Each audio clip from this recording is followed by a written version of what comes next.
Oh,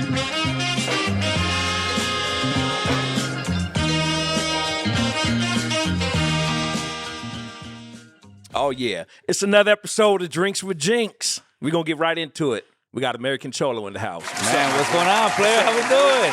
We pulled up in Long Beach, homie. That's right, homie. And I'm by myself. Let them know. That part with no gang with him, no crew with him, no clique with him or nothing. He came solo dolo in this Yeah, piece. you invited me, was it about a month ago, right? When all that crazy About a shit was month going ago, on. yeah. And I said, I'll pull up on you. And you did, dog. Yeah, no, for sure. I appreciate the invite, carnal. Thank you, brother. I appreciate it, man. So let's get right into it, big do it. dog. What you got? Well, number one, dog, we what we sipping, man? I'm sipping on some Jack Daniels, carnal. Okay, There you go. dog. I'm on the Modelo Salud. today. Salud, Chico.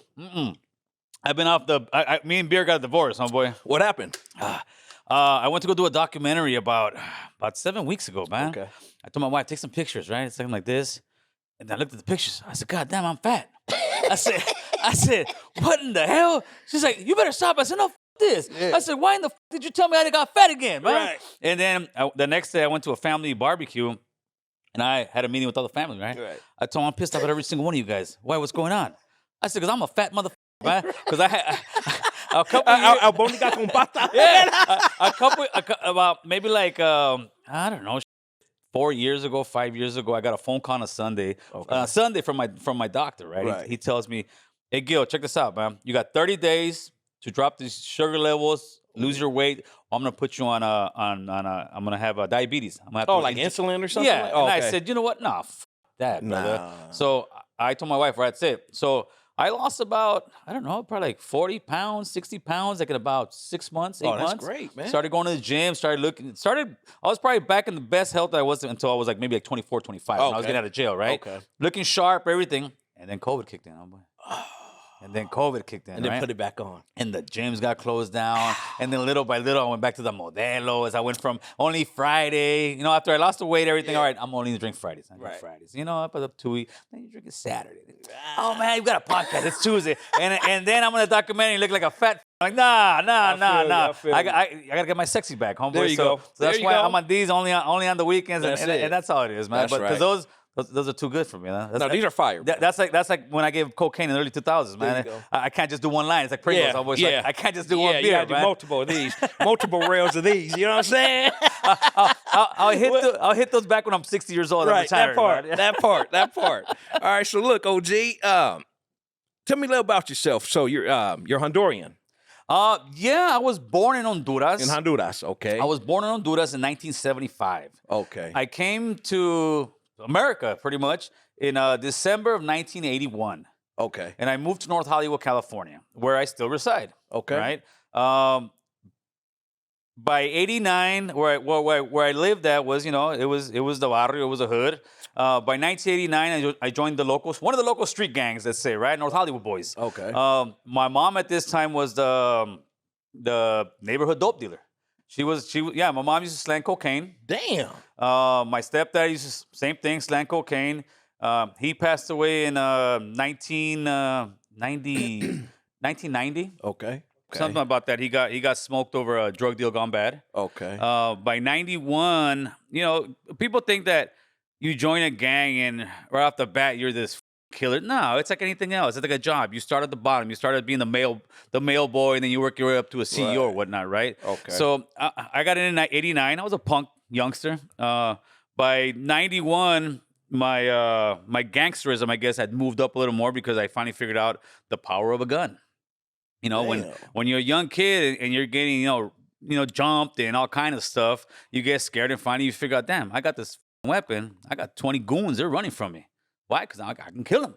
So by 1991, October 19th, 1991, I caught the case that I went to the California Youth Authority. I got a case. I got a attempted murder on police officers, and I got assault with a firearm on 2 rival gang members. Damn, are you serious right now? I was a banger, homie. People think, well, that's why I am the way I am. Yeah, I was a banger, homie. Dog, you did not fuck around. So it was me, 3 other homies. The other 2 homies were adults. I was a juvenile. The other 2 homies were looking at 15 to life. Right. And the day I got found guilty in juvenile hall, they got released. I ended up getting 8 years and change, and I just kept coming in and out of the youth authority. It was I got committed in 91. I was in there 91, 92. I got out in 93. And then I was back in there 94, 95 for Tech 9. And then I got out 96. My 96 was Tupac Troublesome, homie. By the time I got out in 1996, I was one of the top dogs in my hood. I still live in my hood and I can still say this stuff because you ask any older homies, like, oh, yeah, this fool's a fool. Right? I had graduated to the point where now it's 96. All right, homie. Sundays we're having meetings. This fool didn't show up. He's getting beat down. This guy, he's getting beat down. All right. Who came to the hood and rode? Who came to the hood and busted on it? These vatos. All right. So these three are going. These three are going. These three are going. Everybody's kicking in $5, $10. The dope dealers are kicking in $100. We're getting money. We're buying straps. We're putting all this. And that was my mentality. The brain that I got was being used for evil, for the hood. Yeah. Because my thing was, I ask everybody all the time, what's your end game? Because I'm not anti-gang, I'm anti that life. Okay. I'm anti that killing each other. I'm anti that because once you grow up, you realize it's for nothing, man. It is. And when I ask young guys, all right, what's the end game? They can't answer me because they're like, man, you're just an old civilian. You don't know we're at war. It's a mental war, homie. It's not a real war. You're not fighting for nothing. My end game was this, and this is the difference between Chicano gang members and everybody else. My end game was I'm gonna smoke somebody. I'm gonna go do life in prison. And to me, that's all I thought. I thought that's it. It's gonna be beautiful. It's gonna be a beautiful world. Damn. That's exactly what I thought. And then in January '97, my mom comes. She don't even knock. She opens the door. If you got anything in this room, get it out. The cops are coming. I had a couple straps. I go downstairs. I grab my gun. I tell the homies, "Hey, you get the bag of bullets." Like, nah. So I run back upstairs. I had a big old, those paper bags full of bullets, right? Yeah. So I come out. I'm running I got the bag of bullets, the gun. And as soon as I come out the door, boom, there's 2 undercover cops right there. At the door? Yeah, at the door. They were coming from my mom, not from me. Oh, shit.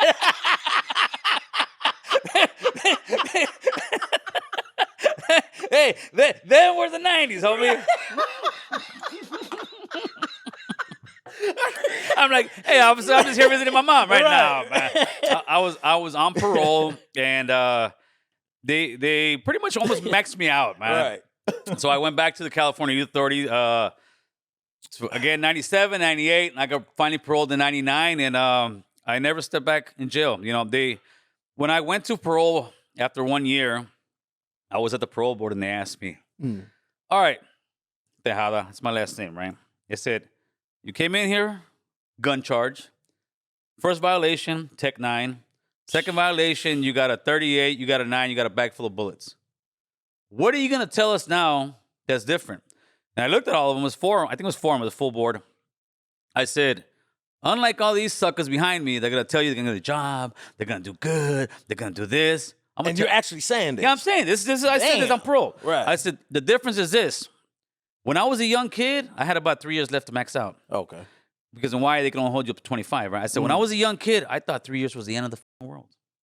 I said, all this shit I've been through, to me in my head, I should be doing life in prison. I said, so the only thing I'm going to promise you and tell you is the day you let me out of this place, I'm never coming back. And they all kind of just looked perplexed and started looking around. They looked at me. They said, you do understand you're here for parole here? I said, yeah, I understand that, but that's my answer. The day you let me out of this place, I am never coming back to jail. My mind is made up. And they, boom, denied. Damn. Gave me another year. Sent me to a psychiatrist. Okay. And a psychiatrist. And what year is this again, Cholo? But at this time was 98. Okay, 1998. I got busted in 97, so I'm going up for parole in 1 year after. Right. So this is 98. So they gave me another year. Okay. So right before 99, I go to see the psych. And the psych, he comes and he starts asking me, what? I said, listen, man, let's just cut this short. I said, if I knew why I did what I did, I would be a rich man. If you knew why gang members do what they do, you would be a rich man. I'm not going to blame my father. I'm not going to blame my mother. The only thing I'm going to tell you is the same thing I told the parole board. The day you let me out this place, I'm never coming back. And he just kind of, all right, he put it on the paperwork. And I still got that paperwork. He put, aside from being a cocky person, this isn't that, he doesn't cause any more threat than anybody else. Right. He's eligible for parole. And then my counselor at the time saw the paperwork. He's like, I could have told you that.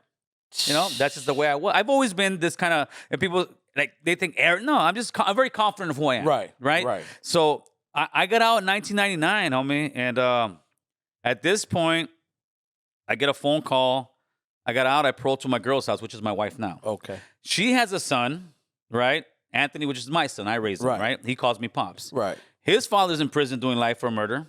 He's Damn. one of my homies. That's just how this shit goes, right? Wow. He was one of my homies, and I hooked up with her probably about 6, 7, 8 years after he was already busted, and they were done. And she had moved on with life. Right. And I come out, so his dad's doing life. I'm coming out of jail. I move in with my girl. My daughter has to come to me because her mom is now on her way to prison. So there's nobody there for my mom. So I'm 24 years old, homie. I'm a few months away from maxing out a YA, but I'm 24 years old. The homies pull up on me. I still remember my homeboy Gato and my homeboy Serio.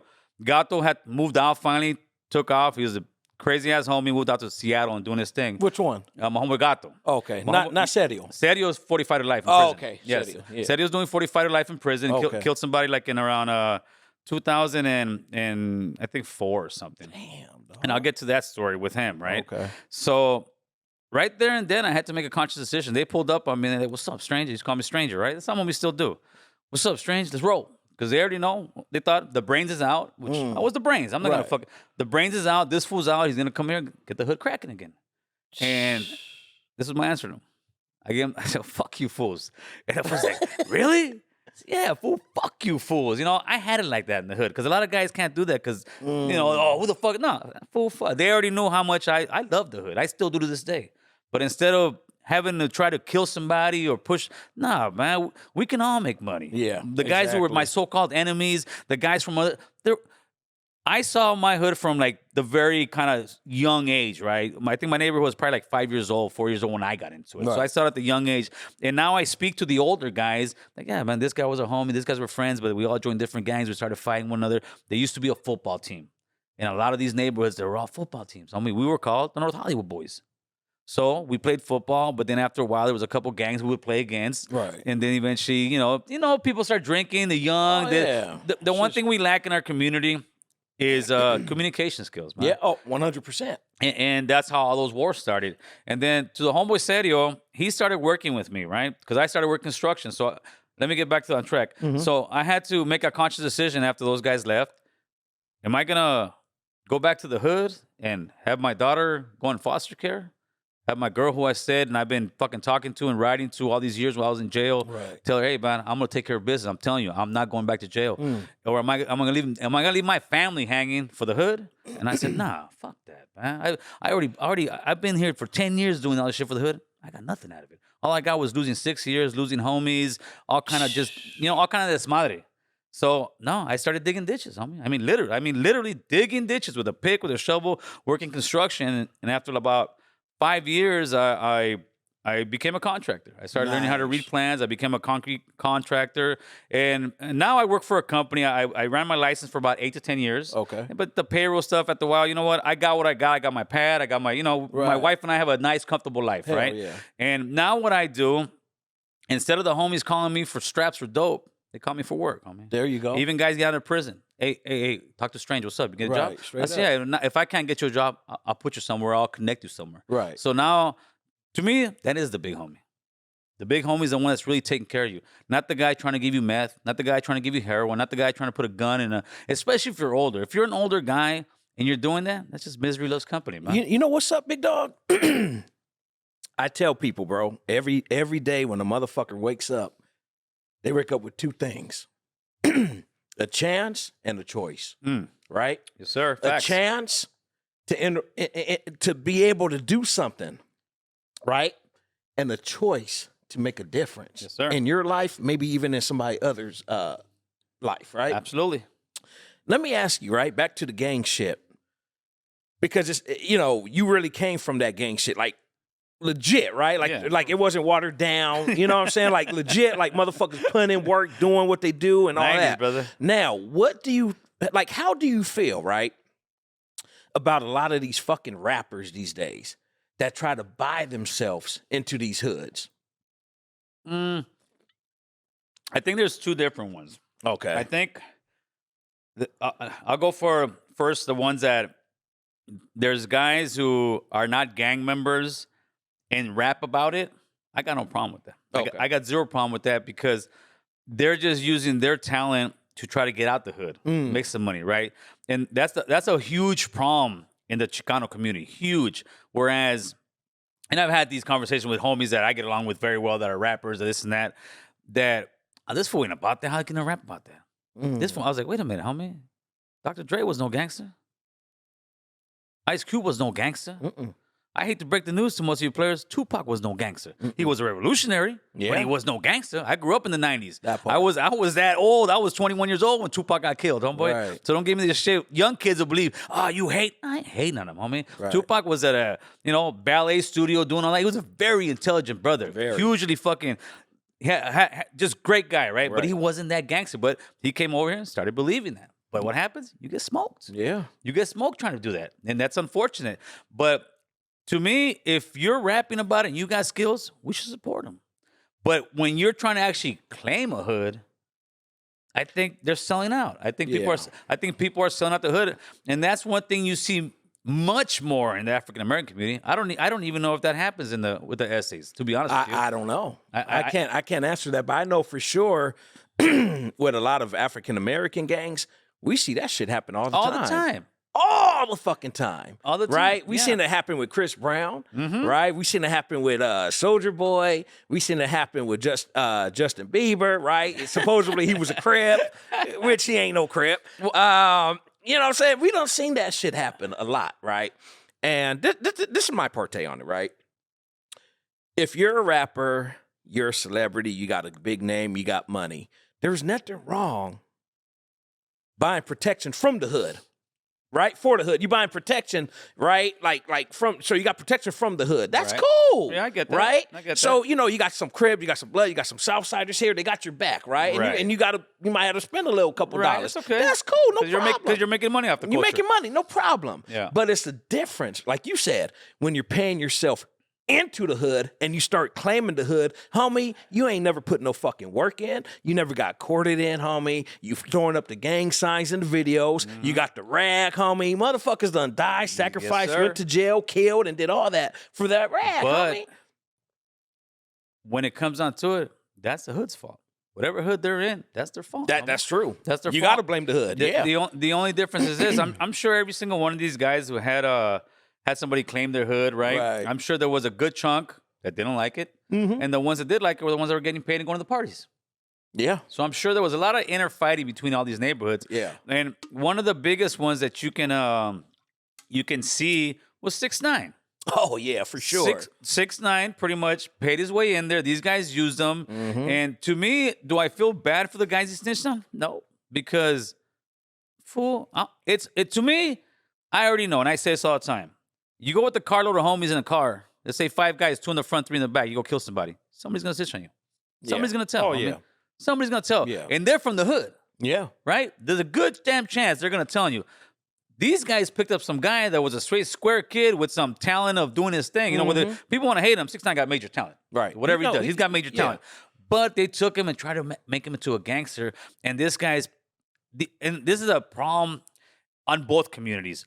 They're talking on Instagram about, I'll give you 10 racks, somebody take that guy down. Wait a minute. I hate to break the news to you. Maybe on Instagram that sounds cool, but in the law of America, you just put a hit on somebody. Yeah. You just part of the RICO Act, homie. Yeah. And I was talking to Lavish D about that, and he was like, no, you know what, it's entertainment. But I'm like, homie, you guys are literally going back and forth. And any rapper who thinks that the feds ain't watching them, especially, you're delusional, homie. Yeah. A rapper that's got money is one of the biggest thing that the feds fear. Why? Because this guy can buy artillery like a motherfucker. This guy can buy dope like a motherfucker. Yeah. This guy can really bring some destruction. He can buy the cops too.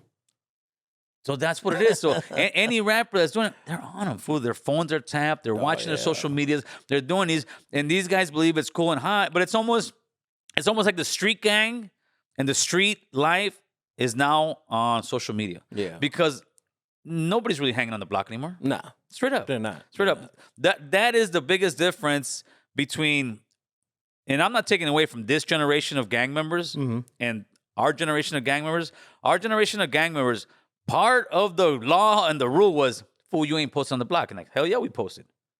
Back in the 90s, I don't give a fuck what, especially on a Friday. Right. I don't give a fuck what hood you're going to. You're going to find somebody, homie. You're going to find somebody. Yeah. You go to any corner liquor store, you're going to find somebody. Yeah. Because our pride was, fuck it, I'm posted in the hood. That part. Because that's supposed to be what we're fighting for, right? Yeah. Supposedly we're fighting for this hood, but in reality, you ain't fighting for it. It's a mental game. It's a mental thing. Because regular people are walking by, they're not. There's no war. The war is between ourselves, but that's a whole different conversation. That's because, kids have low self-esteem. They may not have the father in the home. Right, They have no daddy structure issues. Right. and all that stuff, man. But when it comes to the rappers being sold out, that also has a lot to do with Crips and Bloods have been bought by corporate America. Yeah. I don't know if that makes any sense to you. Yeah, it does. Right? It's been bought by corporate America because when you got somebody like Snoop Dogg throwing up Carib up at the Super Bowl, could you imagine somebody like King Lil G saying La Dia Cholo? It would be different. Yeah. but why would it be different? Because really, in real, wait, but hold up, right? In real life, really, technically, right? It's the same thing. Thank you. It's the same fucking shit. But right, we gotta put the quotation marks on that motherfucker, right? But Snoop Dogg hangs with Martha Stewart, so it's all good. Yeah, that's what America portrays it to be like, right? But that's why those other rappers from New Orleans, everywhere else, yeah, because they seen it was hot. It's hot to be a Crip. It's hot to be a Blood. It's the thing. Oh man, you Crip, you Blood. Oh hell yeah. Right. It's a fad. Right. Talking about that, American Cholo, what you think about the whole Crondo Rondo situation with him dropping his flag? Okay, I'm not even gonna bash on homie. I've seen a lot of videos bashing on him. Right. I think he got scared. Got spooked out. And I've seen that. Right. I've seen that in the hood. I'll tell you a story about my ex-homie Trigger. All right. I think he got spooked out and saw the reality of what gangs are.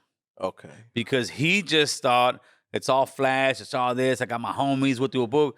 And he saw what it is. And that's what's going to happen to you. That's why, to me, I know the game. You're going to get smoked. That's what happens in the hood. And he almost got smoked. And he almost got smoked. Yeah. So I think to him, he got spooked. He doesn't know how to articulate that and just say, hey, man, you know what? I'm scared because why? Because you a punk ass end. That's what people are going to start telling him.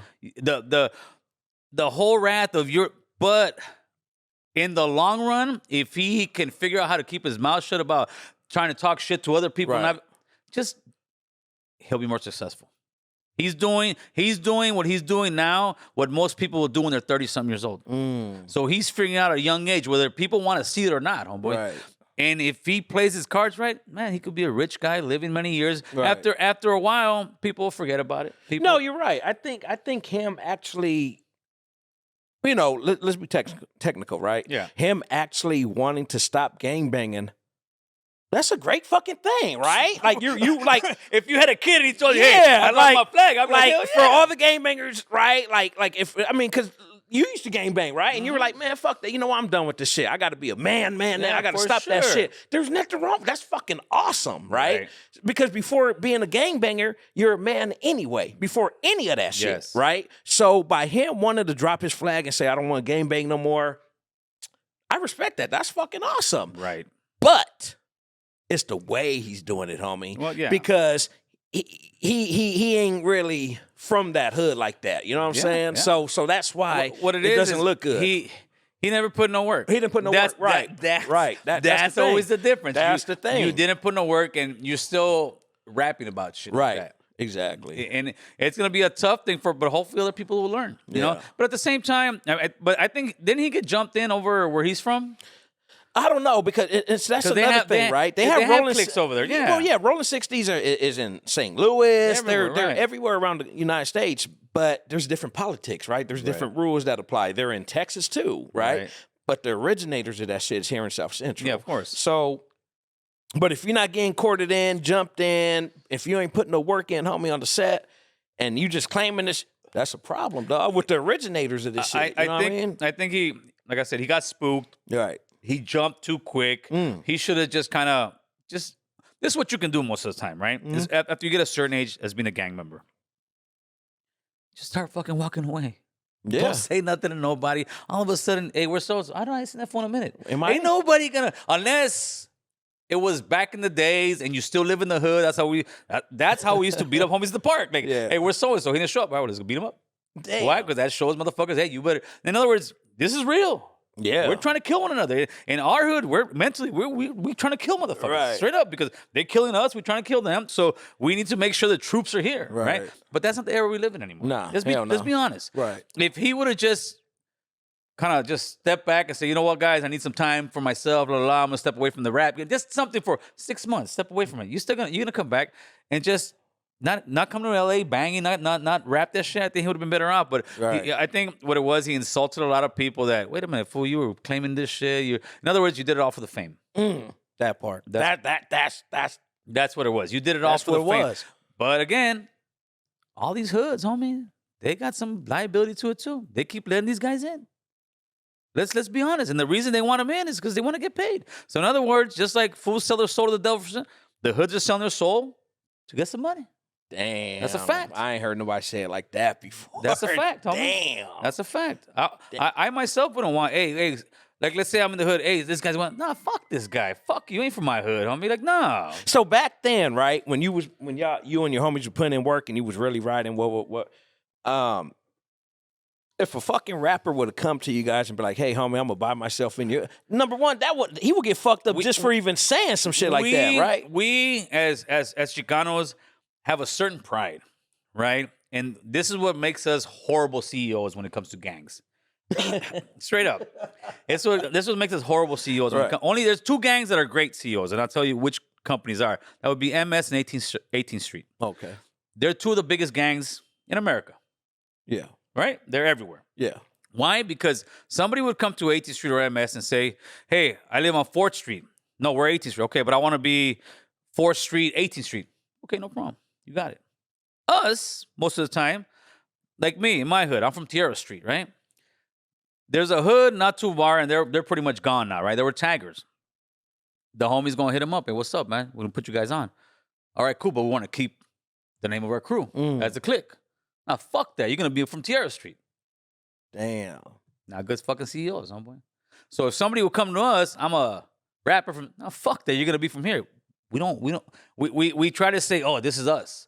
Instead of being more like, all right, well, we'll let you guys in. You guys can claim this and that. And there's so many. That's why the big beast between the so-called tag bangers from back in the days happened, because a lot of these guys got pressed up by other hoods to join their hood, but they didn't want them to keep the certain tag bang name. And you as a tag banger already, like, no, fuck this. You're going to punk me and take my name? Right. Which isn't right. In other words, they're not good CEOs. Huh? No.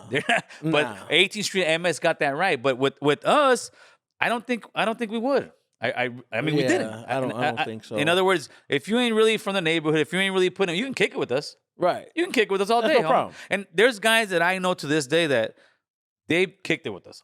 They never got into the hood. They never got into the hood. They just, that's so-and-so. Right. Or that's this guy. Or the homie Victor. Victor's a body shop guy. Everybody in my hood knows Victor. Vic Dog. Never got into the hood. Didn't need to get in the hood. Damn. Straight up. Why? Because we got that love. But if I saw Vic Dog on a video talking about then we're going to fuck him up. Like, you No, for sure. For sure. And that's how it was. Salud, baby. Mm-hmm. Uh-huh. Oh, wait. I'm finna cheers you right now. Let me pop this motherfucker open. God damn it. Round 2, Chico. How you feel about the Savage Studio situation? I don't talk about it. Okay. And this is why. He's got a kid. He's got a mother. And I'm the type of guy that, you know what? He passed away, and you know, condolences to his family, and it is what it is. Right. Because it's like this. Maybe when I was, 16, 17 years old and an enemy gets killed, fuck that. No. I mean, once you get older, I'm not, I never was, and I seen guys, and I made a video on Instagram about this about 2-3 years ago. Oh, okay. I saw some youngsters going and fucking knocking over some guy's memorial thing. I'm like, nah, I mean, you know what? If you're a real soldier, if you really, no, all right, he passed away, you keep it pushing. Right. You don't sit there and fucking, and that's what it is. So that guy, you know what? But it's also a message that there's consequences to this shit. Yeah. Straight up. For sure. Was I surprised? Absolutely not. Right. Absolutely not. Is it a fucked up ending? Yeah, but Yeah, definitely. There's consequences. That's all it is. How you feel about Swifty Blue saying that no Southsiders want to sign the blacks? Oh no, yeah, No, he said no Southsiders. Yeah, I don't know. Don't want to sound when I had him on the podcast, he said that he would not.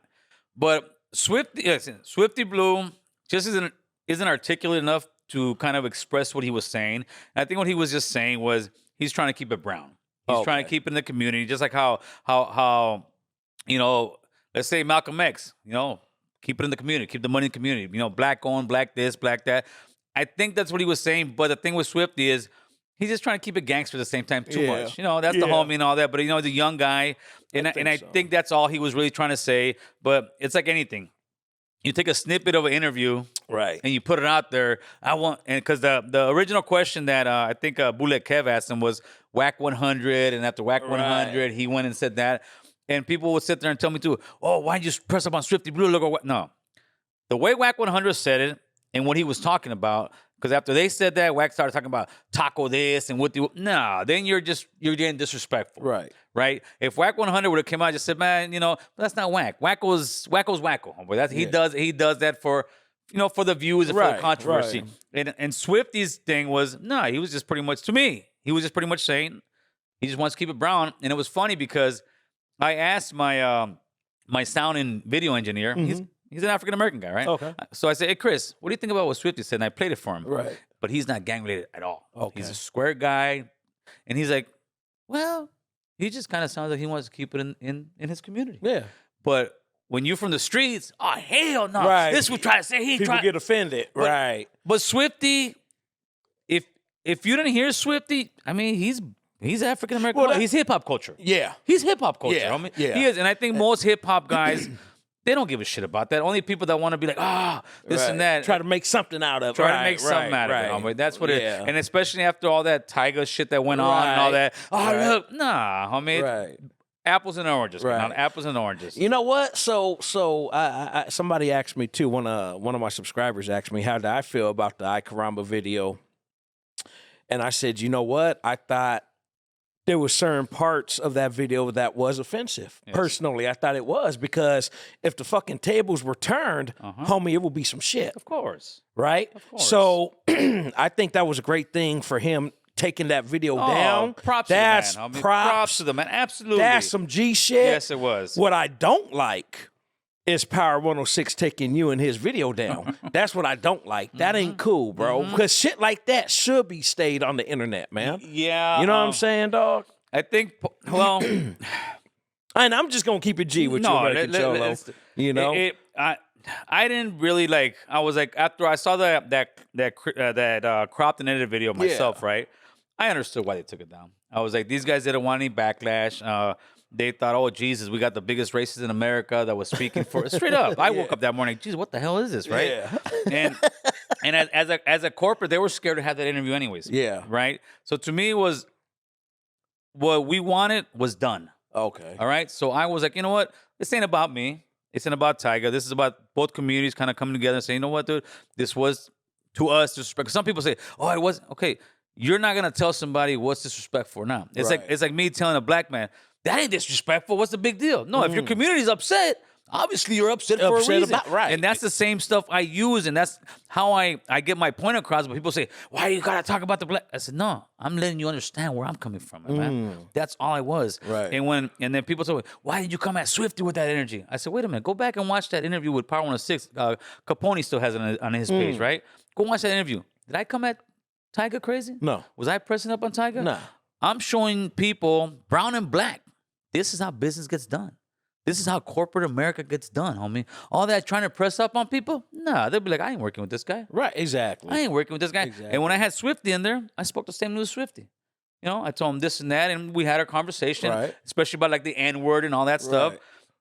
But that's how it's done. So it's not that I'm picking on this and not. No, I keep it equal, homeboy. Right, I keep it equal each way. And to me, it was props. He took it down. It is unfortunate that Power 106 took that video down. Right. But it was a smear campaign. To me, that showed myself that they don't want a brown man having a voice. Straight up, they don't want a brown man having a voice because, especially when you're not following their narrative, and they didn't like that. And when I say they, people, I'm talking about the industry. I'm talking about politics.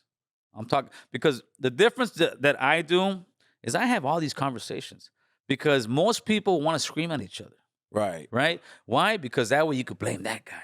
Or he could blame you. The blame game. No, I'm not playing that blame game. I'm going to sit down and I'm going to talk to you. Right. But the minute you start getting disrespectful, you lost that fucking argument. You lost that debate because that means you can't have a civil conversation with me. Without being emotional. That part. That's the power, brother. That's the power, brother. That part. So, I mean, to me, it's all good. It came down. But you know what? It was a great thing. And the best thing that came out of that whole shit, whether they try to call me a racist, is we're having this conversation. Right. And I've had this conversation with more brothers than before. And it's a great thing. It's a great thing for both communities. You know it is. It is. How you feel about Black and Brown? Like, do you think they should get along more? Because there's a lot, like, I have family out in the Bay Area, right? Right.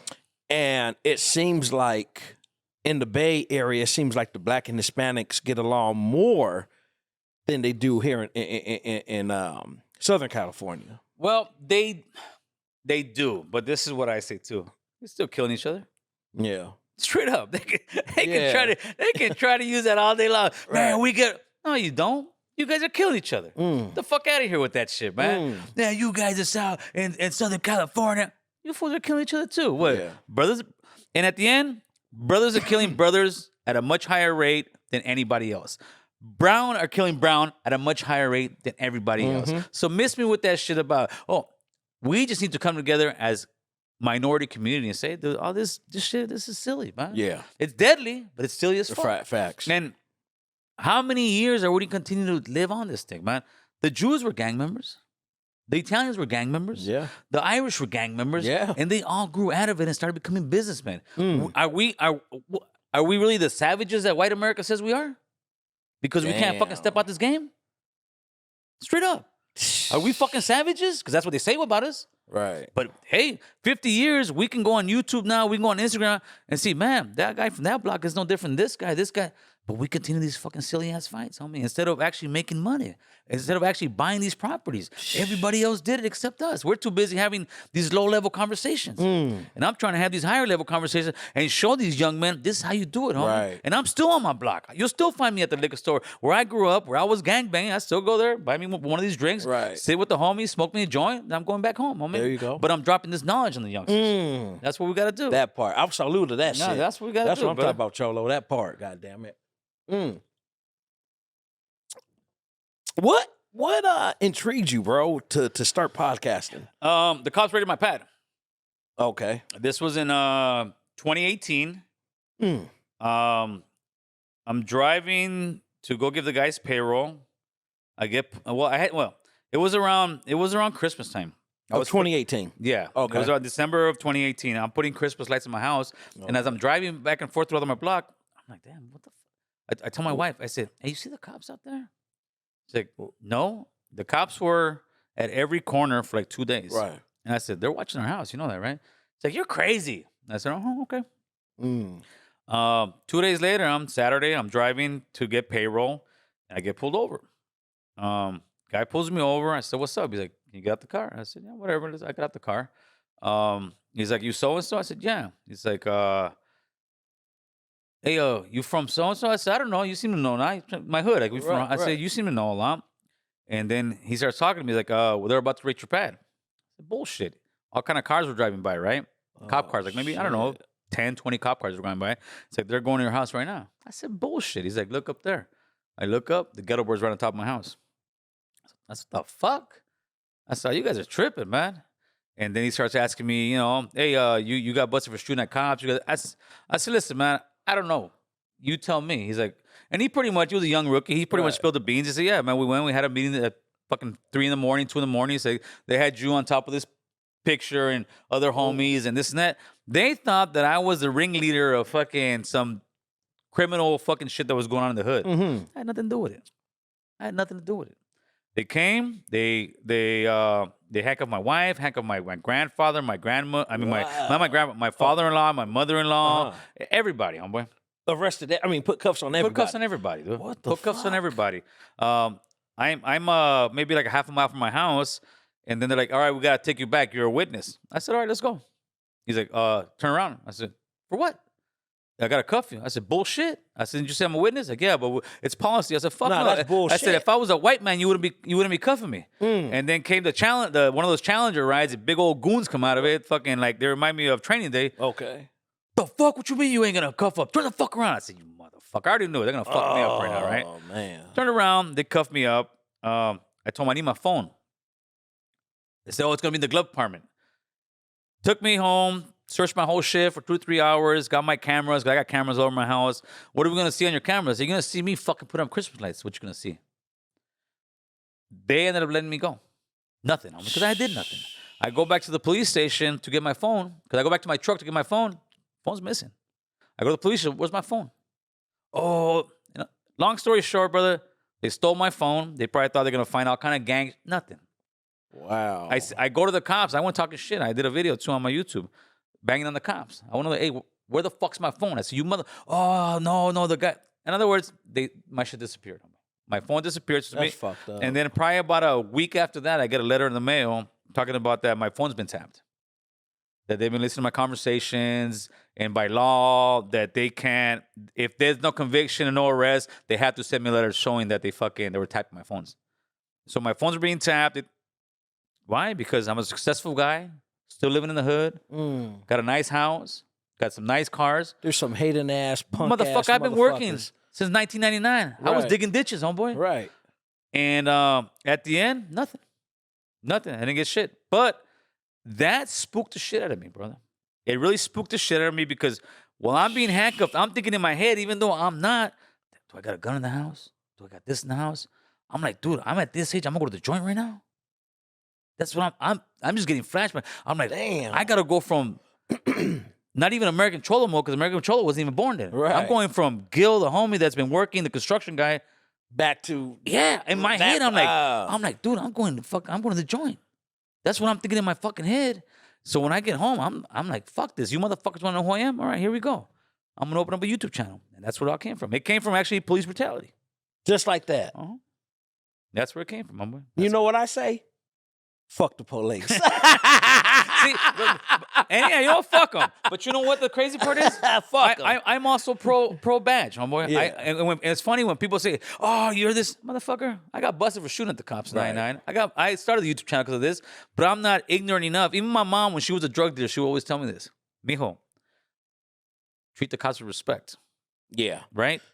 Because she would tell me, they're the difference between me, because my mom's a small lady. My mom's probably like maybe 4'11", right? Maybe 110 pounds weight.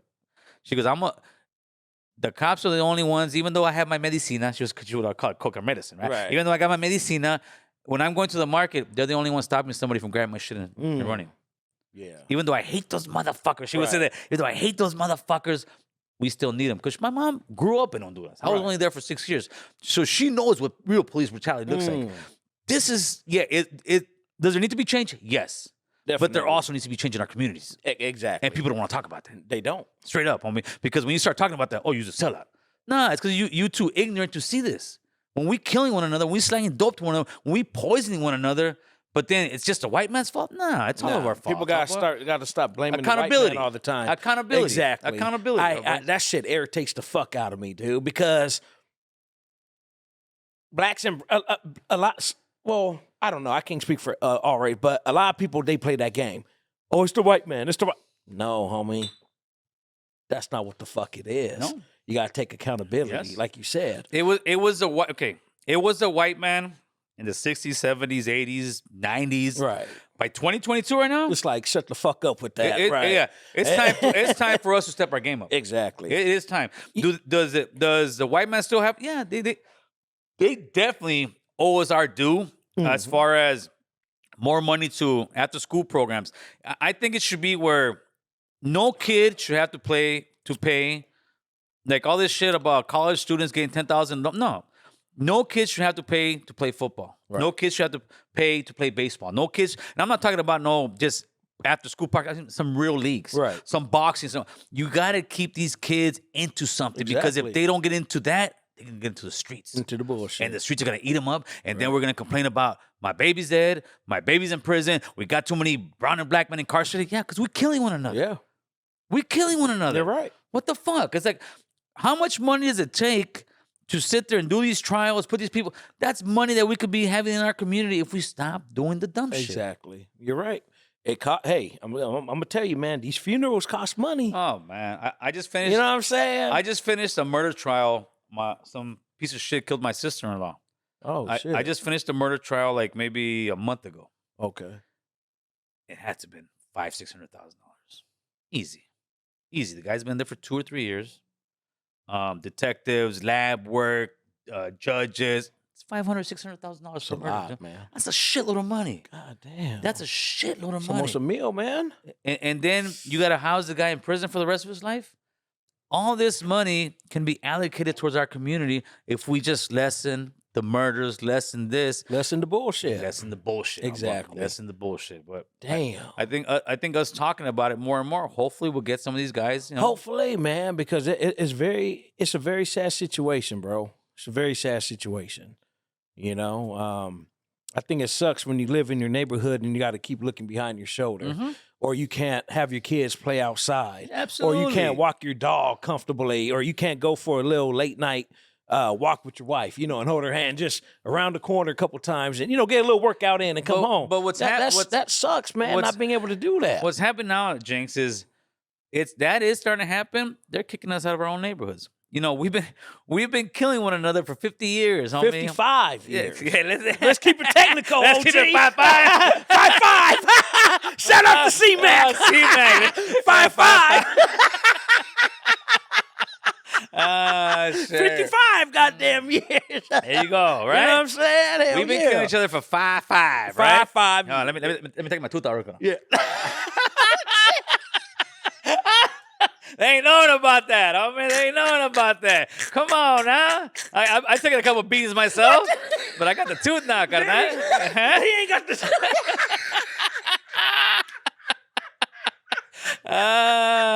Shit. Ay, coño. We've been killing each other for all those years, right? And this is to any gang member listening to, any OG, any young guy. Right. Has your hood gotten bigger? Straight up. Has your hood gotten bigger? Have you gained more territory? Do you guys own these apartments? No, what's happening is we brought the property value down to all these places. Developers are moving in. They're sitting there and they're kicking us out. Going up on the rent. Yeah, homie. Like $600, $700, $800. This is what I tell people. That pen right there, it's mightier than the sword, homie. Because that pen can take your car, can take your house, can take your life. Can put you in prison for the rest of your life, homie. Can put you on death row. That pen, they don't need guns, homie. They're doing it with the evict you. Paperwork on that ass. On what paper? Damn. That's the game. That's the hustle. But we too busy trying to flex on one another. Right. That I'm more gangster. Right. Man. Okay, how many times we got to kill one another? There's no winner in that shit. There's no winners in that shit. And that's the thing. They're pushing us out of our own neighborhood. And if people in Watts think they're safe, in Compton think they're safe, you better Google Watts and Compton, right? Go out. What do you see? You see a nice, beautiful blue ocean right there. Very close by. Yeah. Very close by. Okay? Yeah. That's Manhattan Beach, future Manhattan Beach. Yep. That's future Marina Del Rey. Look at the Watts projects. I work there. They're doing some beautiful apartments over there. Right now? Right now. Okay. Right now. They probably already opened them up. I spoke to the superintendents there. They're letting everybody that living there come back. But here's a catch. Once you fuck up, you're getting evicted. And you know what they're betting on? They're betting on the black man fucking up and they're all going to get evicted. Damn, that's sad. That's a fact, homeboy. That's a fact. That's fucking They're sad. getting a new lease on life. They're getting beautiful apartments. So it's no more, we live in a shithole. No, these are some apartments that if you're living in North Hollywood, right, they're costing you maybe $3,500 a month, $4,000 a month. Right. So now to me, that Watts project is a beautiful test.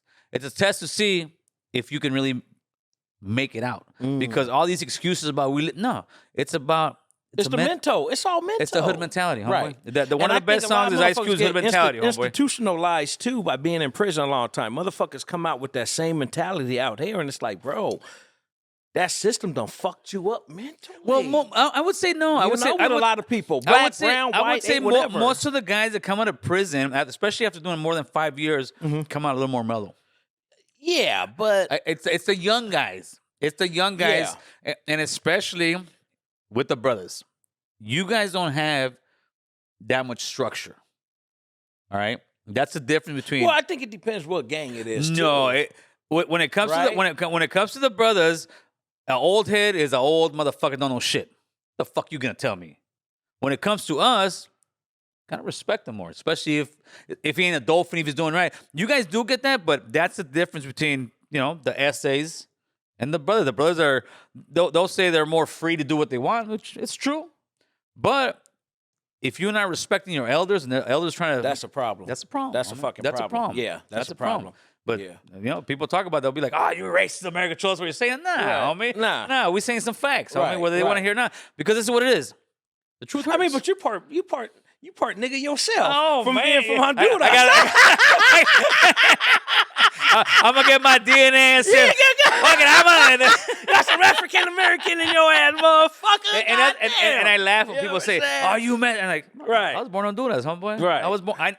But a lot of people probably think you're Mexican, right? Oh no, I like you have people thought you were Mexican before. If I don't tell you from Honduras, you automatically say, "Oh, he's Mexican." No. Because when I told you earlier, you were like, because I'm part land. Remember, I told you I'm part Cuban and Panamanian, right? So just because you see a person that's a certain skin tone, like let's say dark skin, doesn't mean they're just African American. Oh, they no, could be of course. from Jamaica, from Haiti, from Panama, from Cuba, Venezuela. But to us, they're all black. Exactly. They're all Mexican. That's the thing. but that's the thing, because a lot of people that say that shit, they're from those certain islands and parts, and it's like, bro, you look in your backyard and you got black people all in that motherfucker, like in Honduras, like where you from? Yeah, of course. Dude, There's a whole tribe over there. Man, look, there's motherfuckers darker than my fucking shirt that speak fluent Spanish. Yeah, no, my aunt, one of my aunts, I mean, look at her, she's black. Like dark skin. Yeah, straight negrita. That's our negrita.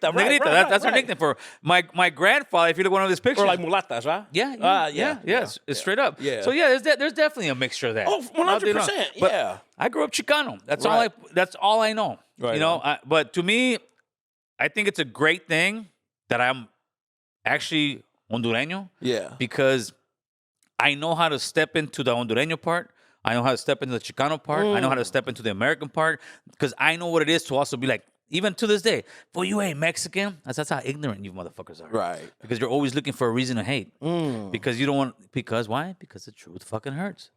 Somebody told me, oh, Gil, you're a shock jock. I said, I'm not a shock jock. I'm a truth jock. It's a big difference. Shock jocks just want to sit there and tell you, fuck you, get you all riled up. Right. When all that shit was going on with me and Tiger and they were calling me a racist, I could have used that for my favor if I was a shock jock. Fuck you, motherfucker. Right. No, I was like, no, all right, let's have these conversations. I'll talk about exactly what happened. Why?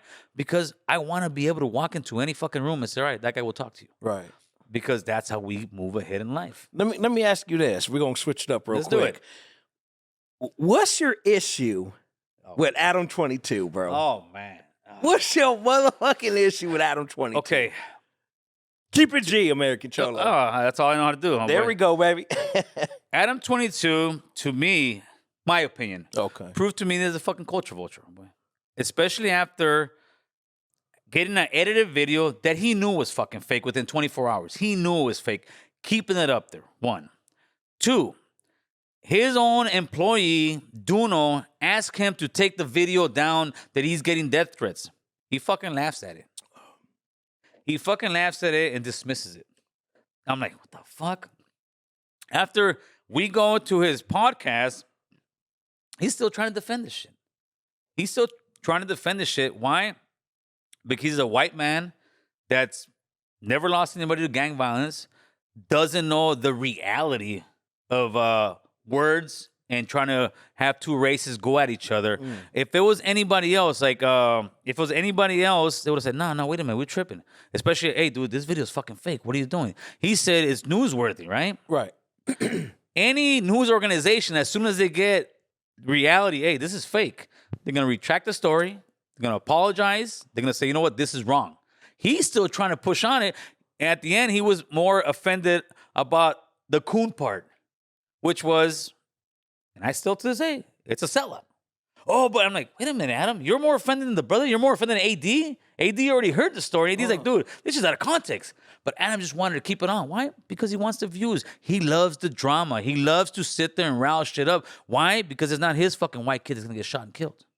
It's not going to be his little fucking niece or nephew, little baby's going to get shot and killed. Because he's never seen that shit. He's never seen one of his homies get his head blown off. Damn. Then that's the fucking fact. And what he does, he literally uses drama to get views. But he doesn't understand that drama has a consequence. And that's black men killing each other. That's brown men killing each other. That's brown and black men killing each other. And that's a fucking fact, whether he wants to admit it or not. And that's what he does. And the sad part is that he's got some major talent on his platform, right? And those guys won't leave or won't even say anything to him. If he was a black man or a brown man, they would have pressed up on him already. They would have. Everybody else in that fucking platform gets pressed on. Everybody, homeboy. Everybody. Flacco got pressed on. Nobody's pressed up on him. Why? He's the white man with a check, homie. He's the white man with a check. But you know what? Fuck that. I would not sell my soul or my people out for a fucking check. I'm not saying those guys are like that, right?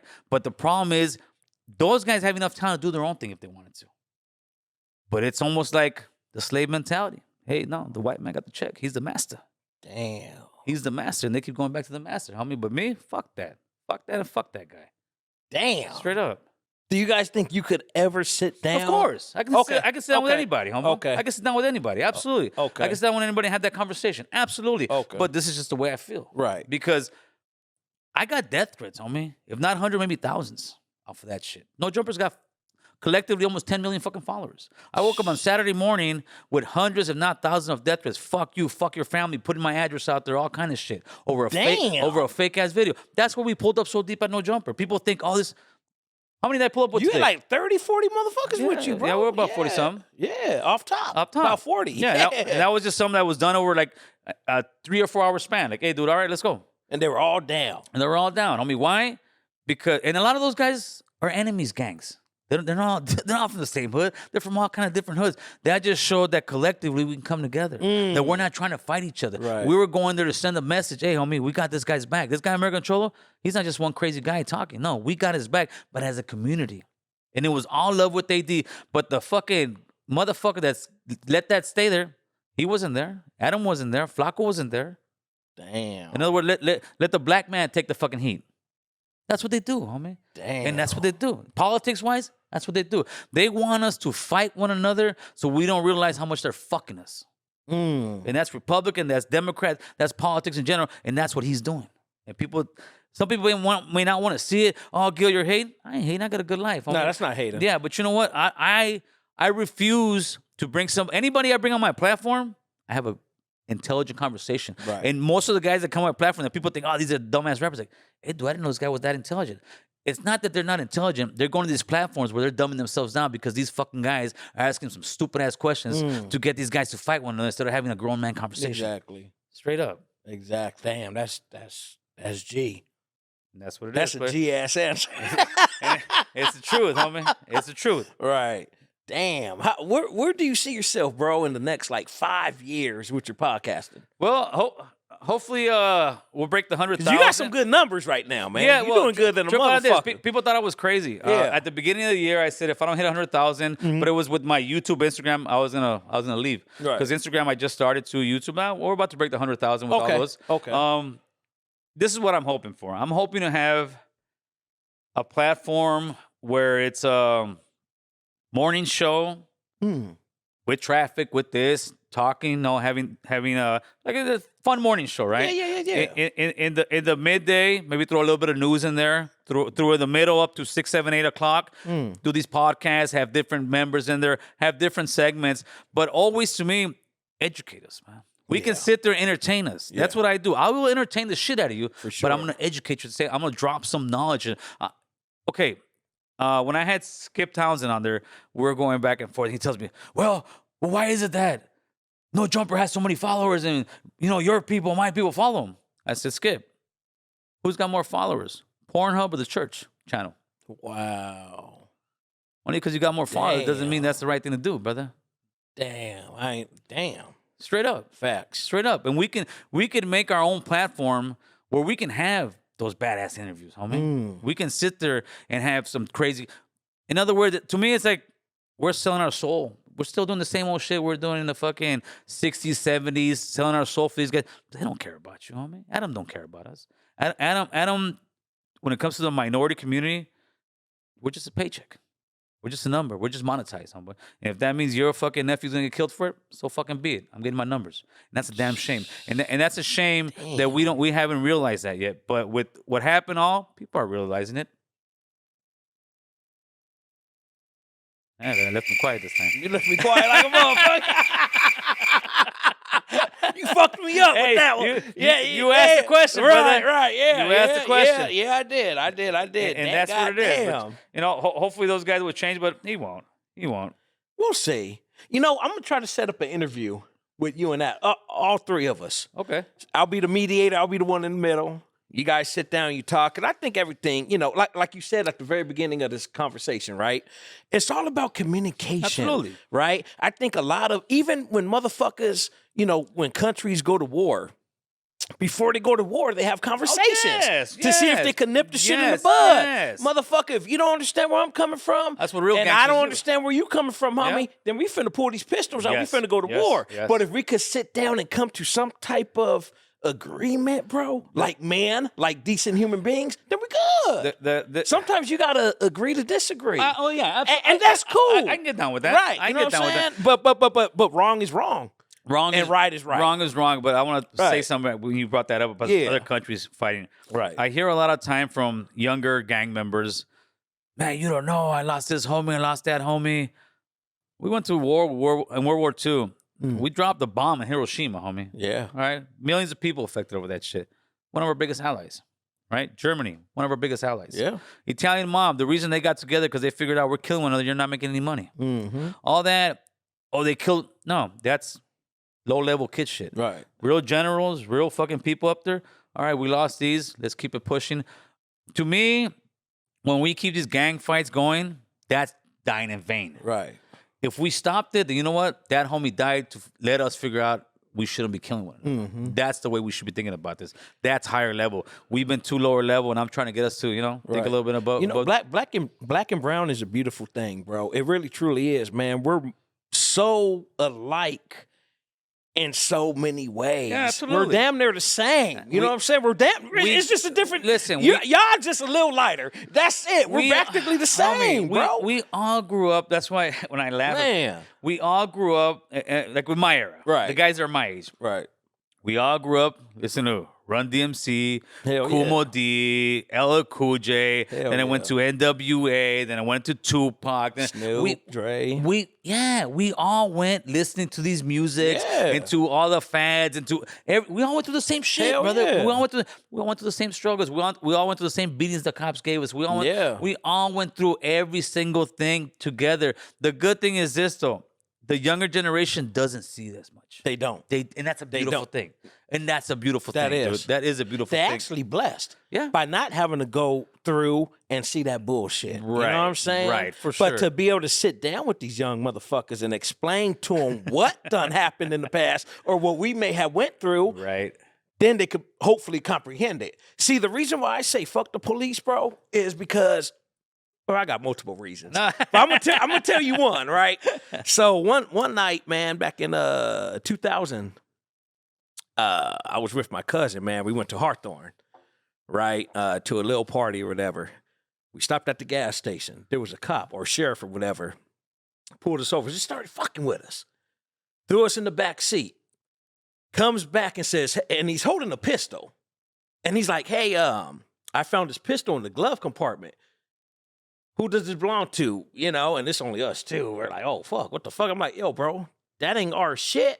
If you don't believe me, put me on the fucking lie detector right now. Fingerprint that shit, all that shit. He's like, oh, no, I'm just fucking with you, man. It's my spare. And he put it right back on his ankle. That was when I actually said, fuck the police. Because they can actually do shit like that and really try to fuck you over. What the fuck was that about? Yeah, so somebody would say, oh, that's his. No, the officer said that. No, I'm saying, but one of you guys say that's his or No, something. we didn't do none of that. We both, because it wasn't, it was the officers. Because there's nothing funny about that that shit. shit's fucked There's up. nothing funny about that. That shit is fucked up. That is fucked up. And that's when I said, fuck the police. Straight up, homie. You could say what you want in the comment, but fuck them. But not when I say fuck them, I don't mean fuck all of them. Yeah, no, because there's a lot of police, yes. and there's a lot of great sheriffs, police, highway patrols out there, man, that are beautiful people. That put their life on the line for you. They put their life on the line, right? And I respect a lot of them. But the ones that's on that bullshit, fuck them. Fuck them. I'm down with that, player. I'm down with that, player.